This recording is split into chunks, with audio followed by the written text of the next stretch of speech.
Hello বন্ধুরা, চিরসখা ধারাবাহিকে আগামী পর্বে আমরা দেখতে পাবো যে মিঠির শ্বশুরবাড়িতে তার প্রেগনেন্সি রিপোর্টটি পাওয়ার পর মিঠিকে তার শ্বশুরবাড়ির লোকেরা অবিশ্বাস করতে শুরু করে।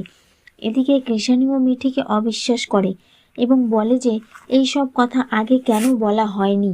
তারপর মিঠির বাপের বাড়ির লোককে ডাকা হয় এবং তারা এসে সব কথা শুনে বলে যে হ্যাঁ, আমরা মিঠির একটা অন্যরকম সমস্যা হয়েছিল, কিন্তু পরে তা জানতে পারে যে ওইটা আসলে একটা টিউমার এবং সেটা অপারেশনও করা হয়। কিন্তু কৃষাণু ও বাড়ির সকলে বলে যে যদি তাই হয়েছিল তাহলে আমাদেরকে সেটা জানানো হয়নি কেন, আমরা এই মেয়েকে আর মানতে পারবো না। তখন মিঠি বলে এত অবহেলা নিয়ে আমিও এখানে থাকতে চাই না।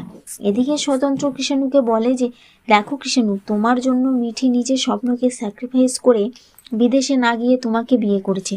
তুমি যা করছো ভুল করছো। কিন্তু মিঠি বলে থাক নতুন কাকু, আমি চাই না জোর করে কারোর সাথে থাকতে। স্বতন্ত্র মিঠির মনে সাহস জোগালো, বলে যে তোকে নিজে পায়ে দাঁড়াতে হবে এবং মিঠি ও কৃষাণুকে বলে যে ডিভোর্স পেপার পাঠিয়ে দিও, সই করে দেব। এই বলে বাড়ি চলে যায় মিঠি। তখন স্বতন্ত্র বলে মিঠির খুব আত্মসম্মান বোধ, খুব জেদ। এরপর যদি কোনোদিন নিজের ভুল বুঝতে পারো কৃষাণু, তাহলে মিঠিকে ফিরিয়ে নিতে গেলেও মিঠি হয়তো আর ফিরবে না। তাহলে বন্ধুরা, কৃষাণু কি তার ভুল বুঝতে পারবে? এদিকে বর্ষাকেই বা কী করে ধরবে মিঠি? জানতে হলে অবশ্যই আমার চ্যানেলটিকে সাবস্ক্রাইব